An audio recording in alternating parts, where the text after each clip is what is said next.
If they had just added the word "and" to the rulebook, it kind of feels like all of this could have been avoided.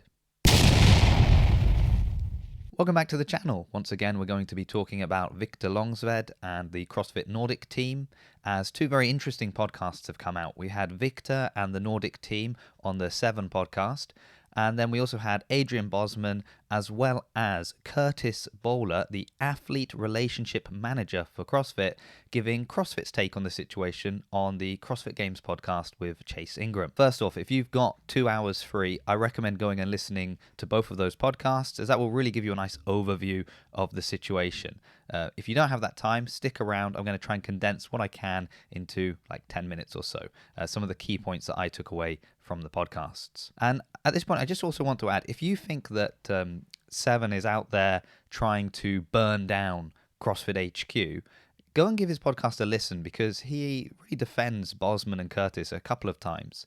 And at the same time, if you think that CrossFit HQ is out there looking to punish these athletes for no reason, go and give that podcast a listen to, because I think Bozman puts out a really nice argument in the defense of CrossFit as well.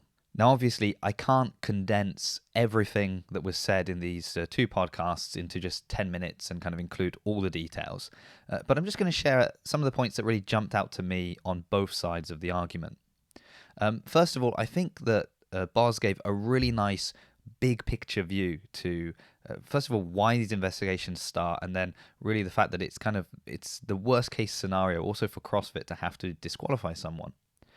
So first of all, it's really important to note that the investigation starts when somebody reports a team.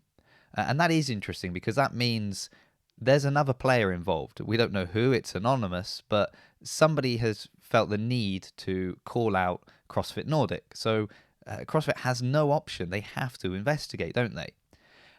And then when they start this investigation, it's about fairness, which of course we immediately think, well, yeah, it's got to be fair for the teams competing, right? And that is true. But it also has to be fair for all the teams that have already been disqualified. So, put yourself in their situation. Imagine if you were in a very similar situation and you felt that, well, your team had been disqualified and this team hasn't. So we can understand why they have to take it very seriously, why they need to really look into all the evidence that's provided and make sure it's all fitting within the rules. And this is where things get a little bit muddy, right? Because the problem now we have is the rulebook and whether or not CrossFit Nordic were within the rules, whether or not they should have been disqualified. Now, a number that we keep hearing is 51%. Now, 51% is the percentage of training days that needed to be recorded at the affiliate with the team. Now, in CrossFit's view, that is them being very kind. They're saying, look, you've got to spend the majority of your time training at that affiliate with that team, and the smallest amount that we can quantify and claim to be a majority is 51%. It's just over half. And I would agree that that is kind, actually, isn't it? If you're saying the majority and you're going 51%, I mean, you can't really do, I guess, like 50.5%? But 51%, that's really nice. The issue is, again, with the rulebook, because in the rulebook, it wasn't written 51%. In the rulebook, it says regular training. So you've got to be regularly training at that affiliate. That's not a number. Now, should this be a problem for CrossFit Nordic? Can they provide 51% of training days? Well, first of all, they need a number, don't they? They need to know how many days of training they were expected to do. And that is actually done on a case-by-case basis, which again is kind on the part of CrossFit to a degree, right? So in Viktor's case, it was 75 days of training. This was taking into account his trip to Wodapalooza, getting COVID, so not being able to train for a period of time, having eye surgery. So what they needed to prove was 40 days of training to make sure that they were over that 51% of those 75 days. Now, again, this shouldn't be a problem for Nordic. They feel comfortable, confident that they can do that. So here's where things get a little bit interesting. So on the CrossFit Games podcast, Kurtis said some key pieces of evidence that led to the decision for them to disqualify Viktor was that a couple of bank receipts were being doubled up. So they were taking the date of the transaction together with the date that the payment cleared.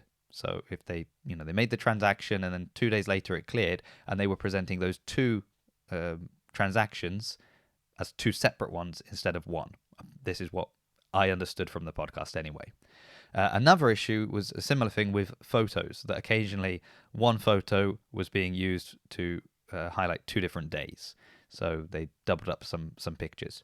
Now at that point, we might think, well, hold on, this is pretty negative for Nordic here. It does seem like they're trying to cheat the system a little bit if they are doubling up pictures, doubling up bank statements, receipts, things like that.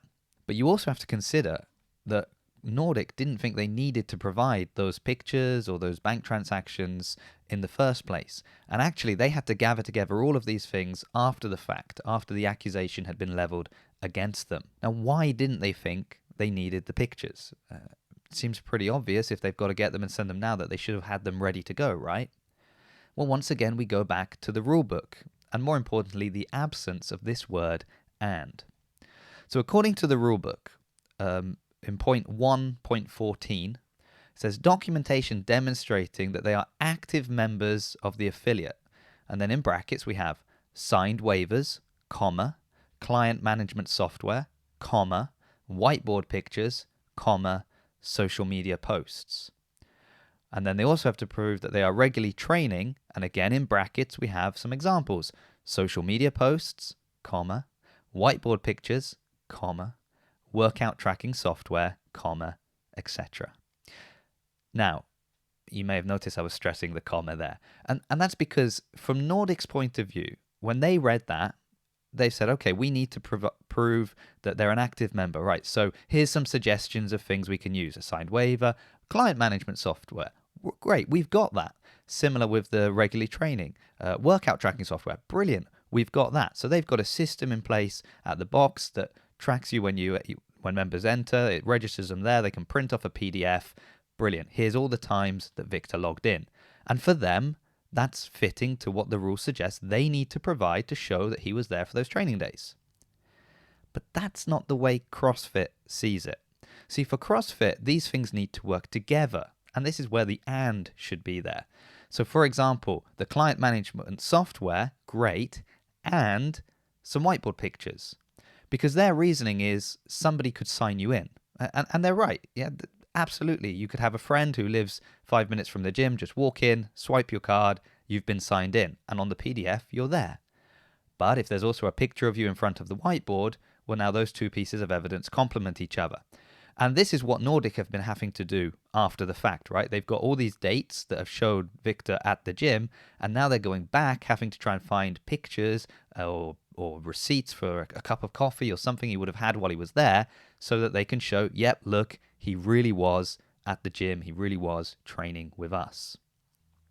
Here's another discrepancy that I noticed in the two stories. So according to CrossFit, if you had a team training day at the track, at the pool, or even going to a competition together with your team to get a bit of on the competition floor training in, that still counted as a training day. But Nordic said that when they did one of the quarterfinal workouts at another affiliate because they needed a longer rope, that wasn't counted because they weren't training at CrossFit Nordic. So again, I don't know what the situation was there. I'm not working for CrossFit HQ, so I can't know whether or not they really didn't accept that, but it seems strange because it's literally one of the examples they've used. And on that note of training like at a track or something, Viktor said they did a lot of days training outside, and it was very common in Sweden. That's what they like to do, a lot of this outside training, and it was difficult to document. So there again, I leave that up to you. Could they have maybe made sure to take some pictures knowing that training outside they weren't going to have access perhaps to the tracking software? Maybe. Or maybe they didn't feel they needed it because they knew they were well over the days needed. That's another point, is the fact that they haven't been able to prove these 40 days. That wasn't that they didn't have 40 days of the tracking software. They felt like they had well over that. The struggle they've had is to find 40 days worth of pictures to back it up. Because I know that Adrian Bozman did say, in this case as well, one of the things to consider is that they are struggling to meet the minimum threshold. And for him, that's a little bit of an issue as well. It's not like they've put some insane number and said, well, you can't prove this. It was kind of like, you can't even prove the minimum. So again, I'm not here to form an opinion on this. I have my opinions and they will remain my own. But I do think it's interesting to kind of hear the back and forth a little bit from each side of this discussion. We may also have heard that another member of their team was disqualified, and that would have led to the entire team having their season end there and then. But actually, Alex was able to have the decision reversed. Apparently, he provided 15 more pieces of evidence than Viktor. So again, I don't know exactly what they were, but that meant that he was able to compete, which means they could bring in their alternate male and the team can continue. It's interesting, though, that Alex was even challenged because he actually lives very close to CrossFit Nordic. It's true he has a office that he works out of that is based in another gym, but that's more of a work thing than a being a member of that gym thing. So again, it falls back onto somebody has challenged them, and it's kind of interesting. I could understand maybe somebody looks up on Google Maps where Viktor lives and decides to launch this challenge. It seems odd that they also shot one against Alex. So, you got to kind of wonder, maybe, is there some personal agenda behind this? I don't know. I don't want to speculate. That's not what I'm here to do.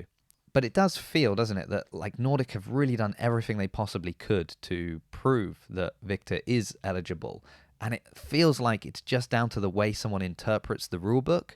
And maybe we could say, well, if there's a kind of grey area and it's CrossFit that put out the rulebook, they should have been clearer. Really, they have to give them a pass. And maybe that's true. Again, maybe another team might feel that at that point it opens the door for them to also challenge.